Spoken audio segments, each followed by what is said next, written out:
As the largest toy company in the world, LEGO has been helping to shape pop culture for decades. From movies to music to TV and beyond, LEGO somehow manages to pop up seemingly everywhere. Here are the coolest and most creative ways that LEGO has been referenced. Let's start off with what might be the most famous use of LEGO bricks in any major film. In the 2017 movie Spider-Man: Homecoming, we meet Peter Parker's best friend, Ned Leeds, who asks if Peter wants to help him build the new LEGO Death Star. Unfortunately for Peter, he has a few other obligations and has to miss out on all the fun. Well, if we fast forward just a few scenes, we see that he's been pretty busy putting the entire set together on his own, just in time for the shock of his life. Watching this scene hurts every single time. I just can't imagine the emotional roller coaster of finishing this massive build, learning your best friend is Spider-Man, and then losing all of your hard work. Make no mistake, this set is huge, and most builders say it took them about 20 hours to finish. In fact, the actors, Tom Holland and Jacob Batalon, tried to build the set themselves as a team-building exercise.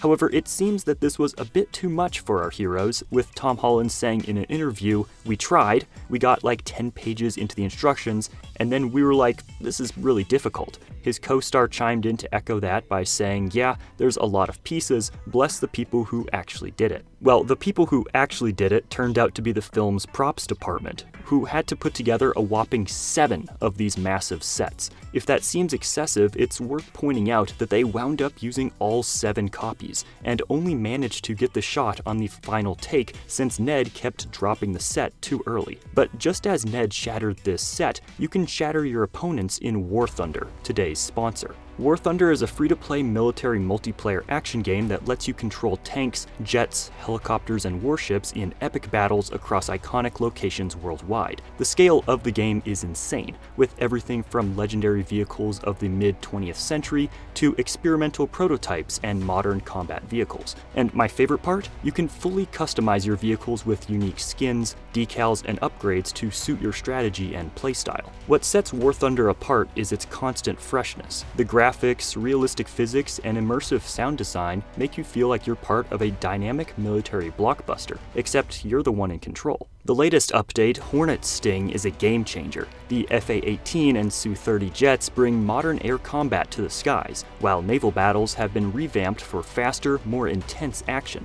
complete with unexpected torpedoes. Plus, the maps have received a visual upgrade, making your destructive exploits even more authentic. Ever dreamed of crashing a jet into a tank while dodging enemy helicopters? Well, now's your chance. Download War Thunder for free on PC, PlayStation, or Xbox, and if you're new or haven't played in 6 months, you'll get 100,000 Silver Lions, a special Eagle of Valor decorator, and other juicy bonuses. You'll also directly support my channel. War Thunder Mobile is also live on iOS and Android, so you can start a tank fight during your lunch break. Click the link below and let the chaos begin. Moving on, there's another hidden detail in this movie that most viewers missed. When Ned asks Peter to help him build the set, he specifically says that it's his new LEGO Death Star and claims that it has 3,803 pieces. Well, it turns out that there's a small problem with that number. Over the last 20 years, LEGO has released 2 almost identical versions of the Death Star, this one from 2008 and this one from 2016. Spider-Man: Homecoming is set in the year 2016, and so we can assume that Ned's new Death Star is the 2016 version.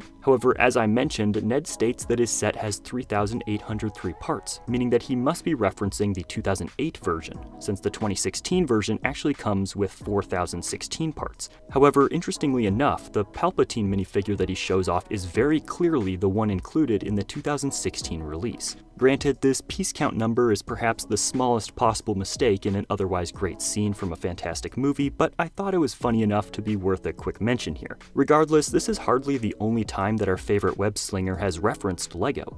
In 2023, the animated film Spider-Man Across the Spider-Verse, we see the Spot travel his way through several alternate universes, including a fully brick-built version of New York City. Oh, and I can't talk about this scene without mentioning the incredible animator, Preston Mutanga, who was hired by the movie's director just one day after he posted his own LEGO version of the film's trailer on Twitter. The people behind the movie were so impressed that they hired him to create this short LEGO scene, even though he was only 14 years old at the time. Incredible talent. Of course, though, it's not just Spider-Man that's a fan of plastic bricks. LEGO has made its way into countless other franchises as well. With nearly 800 100 episodes spanning more than 30 seasons, The Simpsons is the longest-running animated series of all time. Over the last few decades, they've satirized pretty much everything that you can imagine, from sports to politics. In that time, we've also been given a couple fantastic Simpsons Lego sets, as well as 2 different waves of collectible minifigures. Well, that's certainly not all we've gotten though, because in 2014 we got the biggest Lego Simpsons crossover of all time. Season 25, episode 20 is titled Brick Like Me,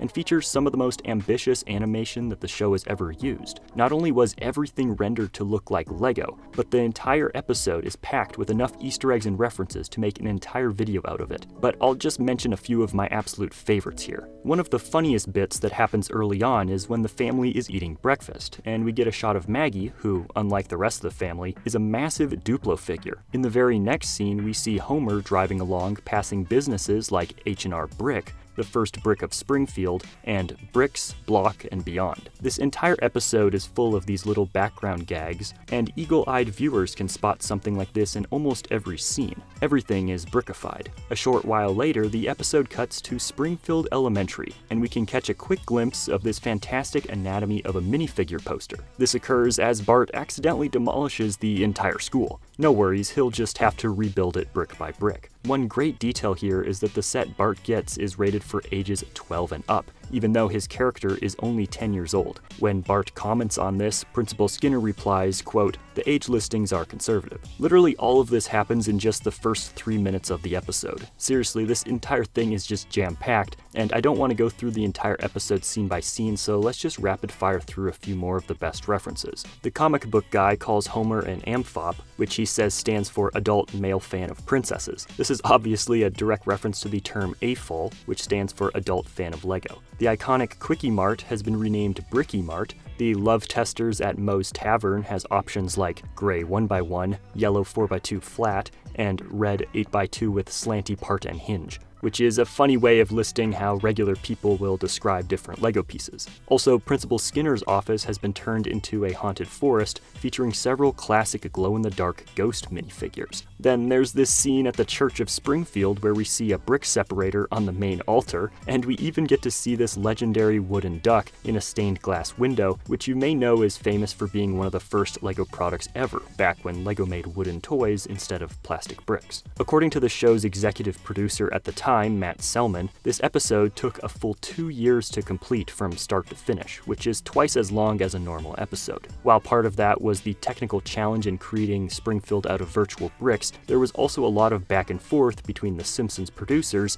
and Lego about exactly what the show could get away with. According to Jill Wilfert, the LEGO Group's Vice President of Licensing and Entertainment, LEGO is, quote, pretty picky about how our brand is represented, and The Simpsons, which is so famous for its satire, has its own distinct point of view. No one at the show is used to dealing with creative input from the outside, so there was certainly some back and forth to get it all right. But at its core, the LEGO brand is all about creativity and imagination. We respect that in others. She went on to say that the episode was, quote, a chance for us to be a little edgier than we might normally be, and because we'll likely bring younger viewers to The Simpsons, it was an opportunity for them to be more family friendly. So I think from that perspective, this was a pretty good collaboration. But you see, The Simpsons is far from the only cartoon to feature Lego in one way or another.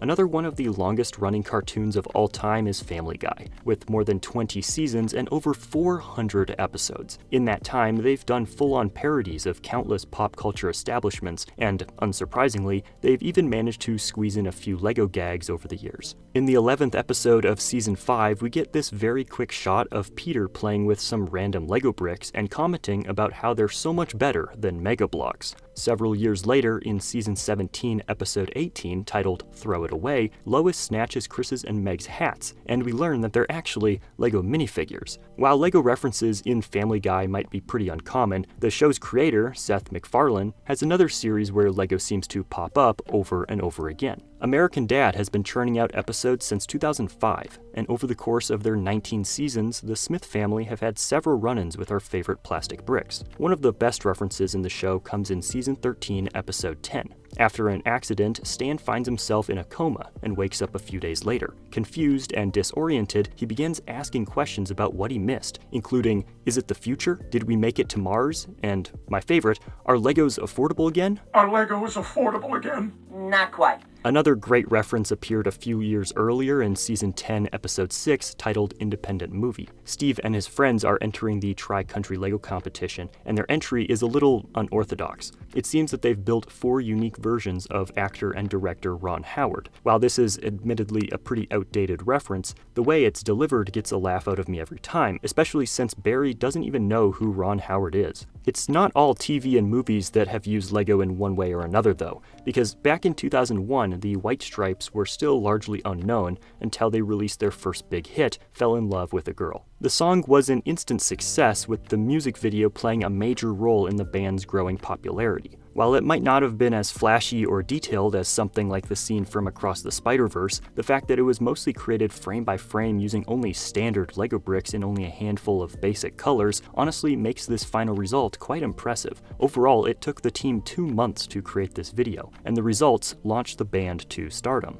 As it turns out, Jack White is a pretty big Lego fan, and he originally wanted to package the band's first album CD with a small Lego set that would allow fans to build plastic versions of the band's members. Unfortunately, Lego declined. To be honest, this isn't too surprising, as Lego has always been pretty conservative with their licensing, and the band was almost completely unknown at the time. However, the company's reason for turning them down isn't exactly what you'd expect. According to Jack White in an interview, Lego said that they, quote, don't market to anyone over 12 years old. While that might sound insane today, it's very true. For much of the company's history, they wanted nothing to do with adult Lego fans. That is, until they realized that adults had way more money to spend on bricks than kids. It's hard to picture Lego turning down a collaboration for this reason these days, and I have to imagine that if the White Stripes wanted to do this in 2025, they'd have a much better chance. In fact, this reminds me of another example of Lego making its way into pop culture that combines movies, music, and actual sets all into a single package. In 2024, the animated film Piece by Piece was released as sort of a biographical comedy of the life of musician Pharrell Williams. This entire movie was created in the style of Lego and was even released alongside an official Lego set. Now, this one is admittedly pretty different from all the other references I've mentioned, since this movie was produced by Lego, but it marks the first time that the company's film division has ventured outside of Lego's existing licenses to try and do something a little more real. I mean, compare this to other Lego movies or the Lego Ninjago movie, and it's very different. However, seeing as how this film brought in only $10 million against its $16 million budget, the future of film collaborations like this one is very uncertain. Do you think Lego will do something like this again in the future? Subscribe to my channel for more Lego videos, and if you enjoyed this video, let me know with a like rating.